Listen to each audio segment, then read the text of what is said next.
Fala galera, beleza? Bom pessoal, estamos iniciando aqui um novo canal, tá? Canal totalmente aleatório. Você pode pensar, pô, de onde que surgiu esse canal? Por que surgiu? Quem que é esse cara? Bom, vamos lá galera, eu resolvi criar esse canal aqui para falar, a princípio não tem roteiro, isso aqui não tem roteiro, não sei o que eu vou falar aqui, eu não tenho algo específico, tá? A ideia aqui é falar de esportes, é falar de futebol. Sou São Paulino, né, tricolor, e daí o que acontece? Muitas vezes eu gosto muito de falar aleatoriamente assim, de esportes, né, discutir esportes nos grupos, principalmente o WhatsApp. Aí às vezes eu mando áudio fazendo análise, porque eu sempre gosto da questão mais trabalhada, assim, tá? Mais do que emocional, colocar muita questão racional no meio, né, da discussão. E daí a galera fala, pô, vai fazer podcast num grupo de WhatsApp, mandar áudio, não sei o que. E a galera se incomoda um pouco com isso. E muita gente fala, por que não tem um canal então? Há muito tempo a galera fala disso. Por que você não cria um canal para falar sobre? E daí no canal você pode explorar, pode falar, não sei o que, e por aí vai. E daí, por muito tempo eu hesitei, não quero saber, não vou perder meu tempo com isso, né? Não vou. Só que aí do nada aqui me deu esse estalo, eu falei, pronto, vou fazer o canal, vou gravar vídeos assim aleatoriamente, não tem um roteiro, tá? Vou comentar dos assuntos da mesma forma que funciona nos grupos. Surge o assunto, eu comento do assunto. Beleza? Faço a minha análise, coloco meu ponto de vista. Daí vocês podem concordar ou discordar, beleza? E se concordar, deixar o like aí e ajudar a gente. Bom galera, vamos lá, vamos falar de futebol. E o primeiro assunto aqui que eu escolhi para abordar é sobre o jogo Flamengo e São Paulo. O São Paulo tomou uma goleada de 5-1, quebrando um tabu de anos, né, lá no Rio de Janeiro. E o Flamengo sempre com muita dificuldade de jogar contra o São Paulo. E inclusive hoje me fizeram essa pergunta. Você acha que o 5-1 foi desastroso? O que você acha do 5-1? E aí eu respondi da seguinte forma, que é curioso, que muita gente vai discordar, porque no geral o torcedor ele é emocional. Ele tem pouco do racional. Claro que uns têm mais, outros têm menos, mas no geral ele é emocional. Então ele sempre enxerga a goleada como algo inaceitável, que tudo deu errado, que foi desastroso e que nada prestou. Quando, na verdade, se a gente for avaliar, não é bem assim. O que aconteceu ali nos 90 minutos mais acréscimos? O que aconteceu no andar da carruagem ali que levou a este resultado, entende? Então não é necessariamente uma questão de, se você olhar pelo ponto de vista do resultado, é claro que uma goleada de 5-1, quando você toma, é desastroso, para o torcedor é péssimo, é desmoralizante, é terrível, é inaceitável. Porém, se você for olhar do ponto de vista racional, né, ele não pode ser só em cima do placar, que é desastroso, que é terrível. Tem que ser em cima do que de fato aconteceu no jogo. Como que foi o jogo, desenrolado do jogo? Ele foi os 90 minutos na mesma frequência ou oscilou? E como que foi essa oscilação? Entende? Se oscilou, como que eu faço para pegar esses pontos em que oscilou para bem, vamos colocar assim, que atingiu o pico bom? Como que eu faço para pegar isso, demonstrar para os jogadores e trabalhar para que esse pico alto ele se mantenha? Entende? E que esse ponto mais baixo ele não se repita. Então é isso que precisa ser trabalhado dentro de um jogo de futebol. Não é necessariamente se tomou uma goleada nada presta, se perdeu nada presta, e se ganhou tá tudo ótimo, tá tudo certo. Porque eu sempre comento com o pessoal da gente separar, isso é notório, a gente separar resultado de desempenho, de performance. O resultado e a performance, ou seja, o resultado e o desempenho, não estão necessariamente ligados. Eles não andam juntos necessariamente. Porque tem muitos casos em que você tem uma boa performance, você joga bem, infelizmente o resultado não acontece. E existem outros momentos que você joga mal e o resultado acontece. Um parênteses aqui, né? Um aspas, um parênteses. Quando eu falo de jogar mal e jogar bem, às vezes as pessoas até tratam isso de forma pejorativa, o jogar bem, jogar bonito, como algo plástico. Né? O que é algo plástico? Ser elegante, sei lá, dribles, não tem nada a ver de algo plástico. Quando a gente fala de jogar bem, a gente considera o quão eficiente você foi na proposta de criar oportunidades de gols e de evitar com que o adversário crie oportunidades contra você. Né? Então é mais ou menos isso, é anular o adversário e criar o seu jogo. Né?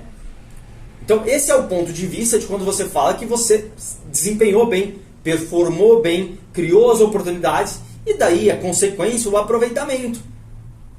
Muitas vezes o seu aproveitamento não vai ser o que você espera. Aí pode ser por uma questão de um dia ruim, pode ser por jogadores que não funcionaram, pode ser por falta de treino de finalização, enfim, pode ser N motivos, beleza? Só para deixar bem claro essa observação, porque às vezes a galera leva para um contexto que não faz sentido, como algo plástico, não tem nada a ver com isso, beleza? Outra coisa, esse negócio do, você prefere, muita gente fala, então quer dizer que você prefere jogar bem e perder ou jogar mal e ganhar? Beleza, todo mundo prefere ganhar. Isso não tem que ser discutido. Porém, você não tem como saber, você não tem como medir. Mas não, hoje se eu jogar mal, eu vou ganhar. Então logo, eu posso jogar mal que eu vou ganhar. Como você vai saber isso? O que a gente precisa pensar é na teoria. Em teoria, quando você joga bem, quando você demonstra, quando você cria, você está mais próximo de ganhar do que quando você joga mal. Essa é a questão que precisa ser levada em conta. Não é, você joga mal, mas pode ganhar, joga bem, mas pode... Tudo bem, tudo pode acontecer. Futebol é futebol. Da mesma forma que muitas vezes o favorito perde para o outro que é bem inferior.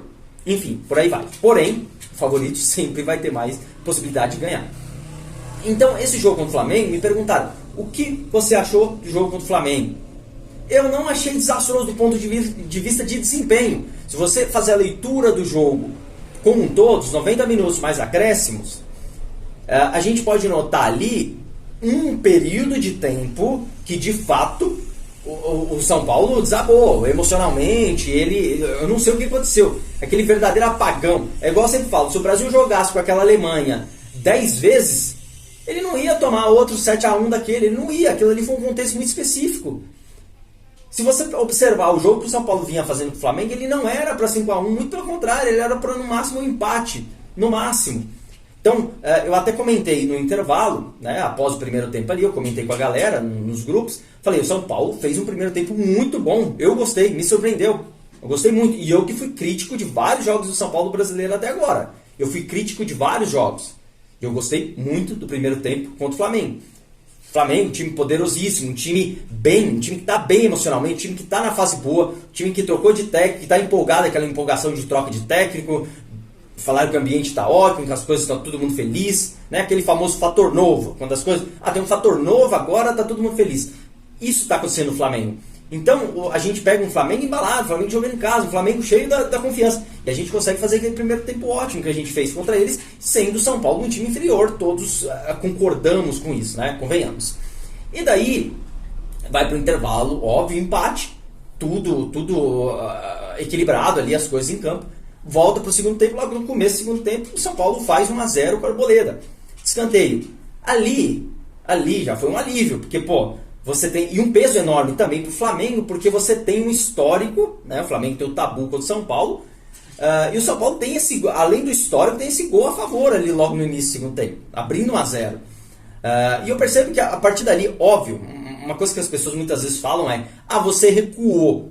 O que as pessoas têm que entender é que não necessariamente você recua, você tem que entender a proposta do adversário também, e o peso do adversário.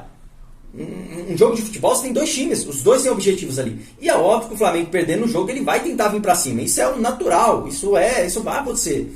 E ali naquele momento, logo após o gol, o Flamengo tentou vir para cima e mesmo assim o São Paulo se manteve equilibrado, se manteve na mesma batida.